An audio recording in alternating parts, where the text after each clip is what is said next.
Alright guys, I normally only make one video a day, but today I'm going to make two, and we're going to get into the mental aspect of how you get ready to run the marathon and run your A race. All about confidence. Alright, we discussed mitochondria, we discussed red blood cells, we discussed running slow to build your aerobic capacity really high. Alright.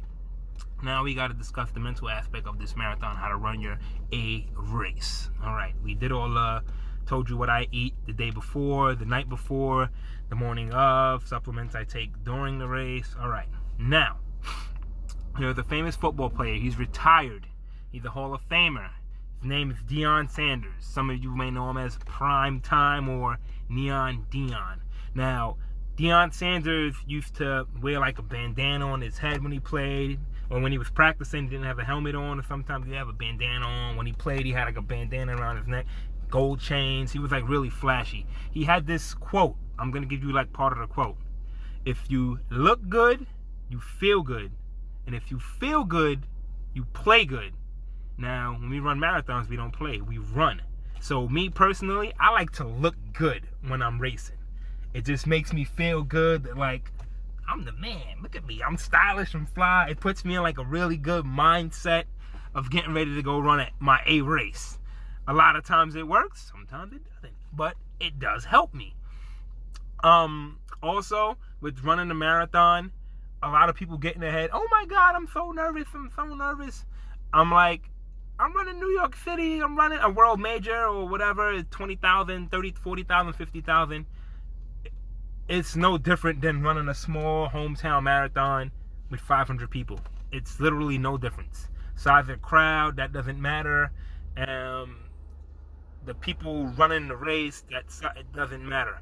26.2 miles, it's 26.2 miles. So you got to try to learn to block that out. If you've been running marathons for a while, it's just a race. That's it. You've run one before, it's just a race. That's all it is. It's not life or death. If you blow up at mile 10 or get a cramp at mile 6, it's just a race. There'll be others. It's not like it's a job interview where you got a chance to go from making 50,000 to making 100,000. It's something that's going to drastically change your life. It's really not that important to get stressed about, even if it's a world major. Granted, you don't get injured. You can come back the next year if you have the finances and do the race again and try again. That's it. It's a lot of people get in their head that they make it more than what it has to be. I understand some people have anxiety. Some people deal with other types of things. You've got to try to find something to help you cope with that, and it's just a race. In the day, it's a race. I ran my first Boston. I thought I was going to run 2:45, mile 6, quarter cramp. I was like, the hell with it. I could have still probably ran like 3:10, but I said, you know what? My first time here, I'm going to relax. I'm going to have fun. I'm going to be back. And sure enough, I've been back the 2 years after that. So it's not that really big of a deal. Now, let's say you're running a race and it's not flat. It's got inclines, deep down, whatever the case may be, it's not flat. And you want to know how to run this race. So you go and you search the course elevation. All right, that's fine, whatever. You can get really more in depth on that by using social media or using running social media. Now, I'm not a big Garmin guy. I tell people, go look at Strava. If you're trying to run 3:30 or 3 hours or whatever the case it may be on a specific course, go look at the race results for that race and go look at the people who ran in your time bracket. You're trying to run 3:30, go look at the people who ran 3:29, 3:30, 3:31. Go look at names up. Then you go on Strava and you try and find these people, and then you go back and search through their Strava if it's open, and you go see what they did if it's on Strava, how they ran the race. And you just go look on the side. You look at the course elevation each mile, because course elevation on Strava goes mile by mile, so you can see, all right, this mile was downhill by like 36 feet, or this mile was uphill by 80 feet, and just look at their paces and see how they ran each mile. I did it for Big Bear. I got the course elevation, but I wanted to know exactly how people who were running 240, 235 were doing. So I found guys that ran 240, 236, looked at their Strava, and I said, okay, these miles right here, the guy picked it up to this. I said, I think I could do that. And you can try to run your race like that. It's all about strategy. Kind of like really good, I guess I would say like Floyd Mayweather. You got to know when to pick and choose your spots. If he's not really a guy that he'll hit in a couple punches, get out of there, move around, a couple more punches. You got to find in a marathon how to pick and choose your spots of where you want to attack the course and where you want to lay back. Me personally, I don't like to really attack hills on a marathon course, especially if it's early on. I try to go easy up the hills and just make it up on the other side. That's me. It does work. It should work for a lot of other people. If you gotta be patient, run your race. Don't get sucked in to running somebody else's race. You gotta be focused here on your watch. Another thing with me personally, if I'm gonna run, let's say, a flat course, I'll use my Garmin and I'll put my Garmin on lap pace instead of my current pace. Because your current pace, it goes up and down by 5 seconds on your Garmin.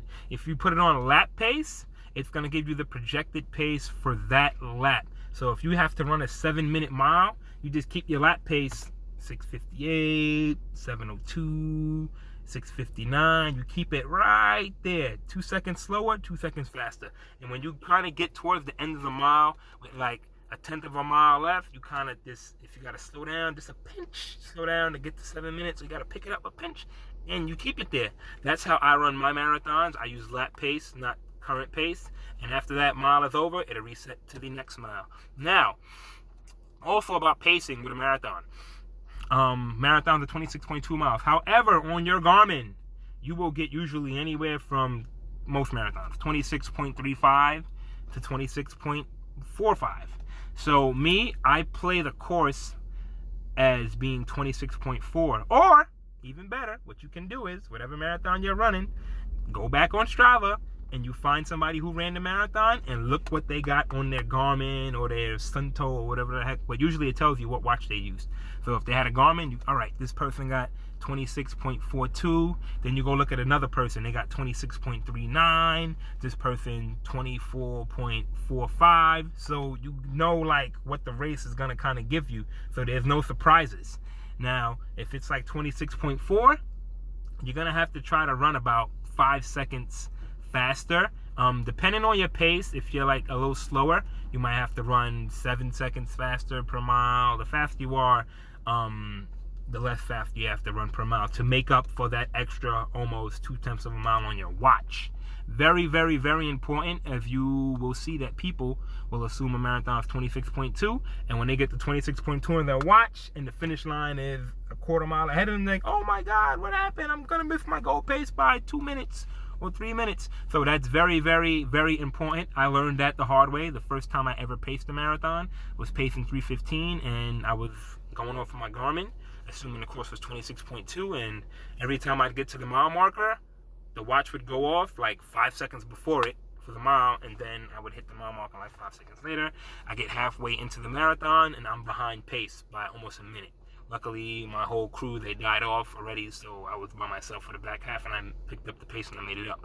But pretty simple stuff, man. If you look good, you feel good.